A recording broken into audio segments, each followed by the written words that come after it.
Welcome to the Ignite Your Life podcast. Here we interview successful people who are living a life filled with adventure, excitement and fun.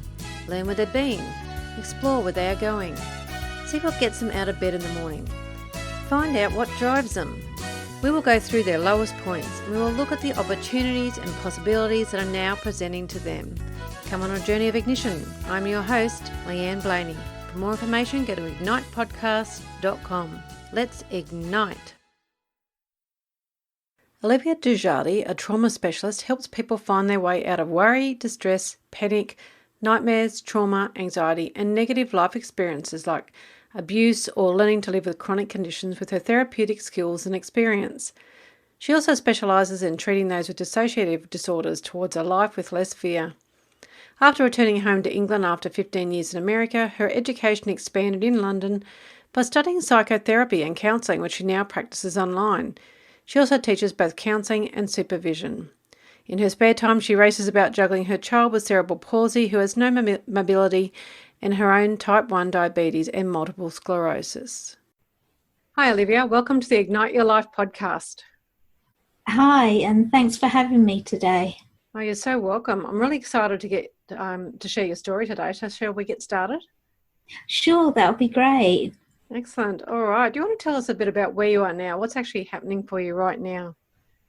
Right now I'm a online psychotherapist and counsellor, and I counsel those all over the world, usually around the areas of trauma and also if they suffer from chronic illnesses. Wow, that sounds interesting. How long have you been in that for? The online one a couple of years now, but I've been working as a psychotherapist for about 8 years.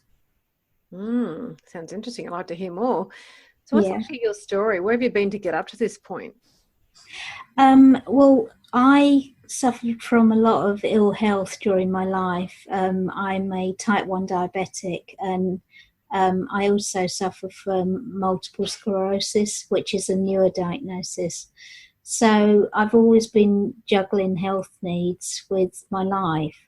And unfortunately, sometimes the health has hit crisis point. So I've been on quite a journey with health and just learning to live with it and get over it, and also move on to new avenues, such as training. Yeah. Did you have different tipping points for change? Was it all due to health, or were there other reasons as well?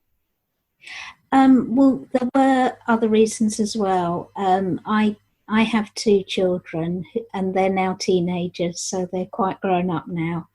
But one of them was born with cerebral palsy. So I was also looking for work that I could do from home, so I could also be his full-time carer. And he's been a joy in my life, and so is my other child. So I've enjoyed being a mum and also being able to work from home. Yeah, that's great. Isn't it great to have the opportunity to do that?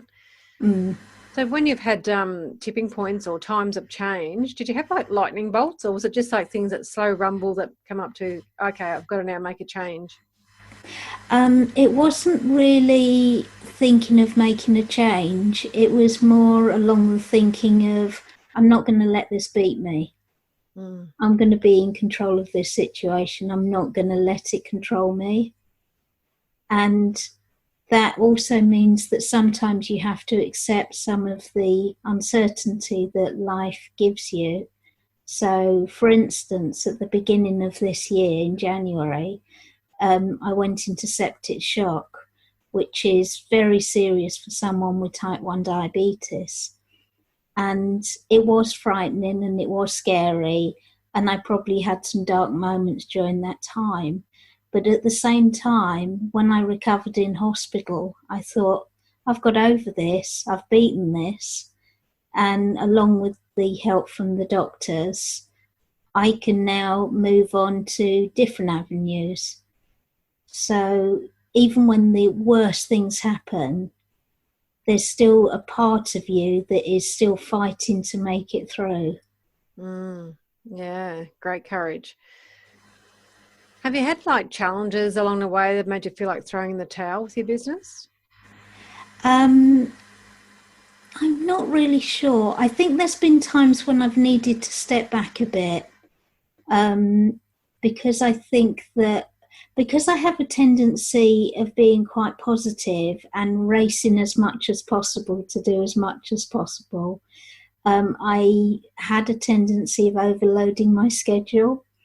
And because I decided that I was going to work part time, having a disabled child and also my own health needs, I kind of forgot that part time also means that it doesn't mean working a number of hours and then online doing lots of other things for 10 hours. So I really have to discipline myself sometimes just to step back and say, this can wait. Yeah. Yeah, it's a big thing, isn't it? Like when we have our own businesses, we tend to put a lot of time and effort in and want it to be successful. So we forget, hey, I'm only part-time. Yeah. That can take a toll. Yeah. So what keeps you putting one foot in front of the other? Do you have a big vision? I think one thing is that as a small child, because I was diagnosed with type 1 as a baby, I had heard somebody say that I was going to die at 30. And so I lived quite I was quite nervous in my 30s. And then when I hit 30 and didn't die, it was as if my life had started. So, which meant that some of the things that we're told as children aren't true. And so what you need to find is your own truth rather than truth you were given 30 or 40 years ago or 60 years or however old you are. Mm. And it is true, isn't it? We take on so much as children. We absorb so much and we think that's real. That's the truth. There's no other truth. Yeah. And then we don't realise that later. No, we should be able to find our own truth. Yeah, I love that. Yeah. Have you had like an ignition point when things have really taken off for you at various times? Yes, I think when I have made a decision to go for a goal, things did seem to fall into place for me. Like when I decided to train as a psychotherapist, I had actually gone to do a writing degree, and I got a fantastic letter back from the person who read my portfolio, and she said that you can write, and but I really think you ought to be studying psychotherapy rather than writing, because all of your writing is about change and movement. And it was a very positive letter. And then upon hearing that, I then applied to one of the top universities in London, England, and first interview I got in. And so things just seemed to change very quickly once I had decided that I'm making a change and going for that plan. Yeah, that's fantastic, isn't it? Yeah. What new possibilities have opened up to you then? Well, the training in online counselling was a big one for me because I had got poorly during my training. I had had a stroke. It was a very minor one, but still it kind of knocked me a bit. And then I realised that, working part-time would be fine, and that working online would conserve my energy so I could be fully there for my clients and also be fully there for my child as well. So one of the other possibilities too is being part of this 1,000 ripples effect. That's pretty exciting. Yes, it is. And I like the idea that a whole collection of stories could go into a book, and so people could share their own experiences while telling their story. And as I said before about going for a writing degree, I've always loved writing. So to be able to get out my creative writing pen again was wonderful. What other exciting things are you looking forward to in the future? Well, I look forward to working more online, and more recently, I have started tutoring online as well for counselling and psychotherapy to train more psychotherapists and counsellors how to work online, because it's quite different from working within a room.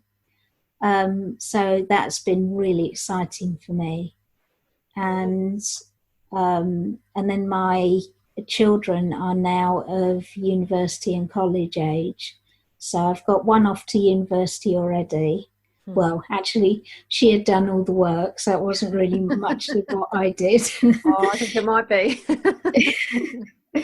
And then my son, we're now trying to get him into college, because with his disability, he's got one arm that works and his intellect works, but the other parts of him don't work very well. So he's in a wheelchair full time, and just needs a bit of help with certain other aspects in life.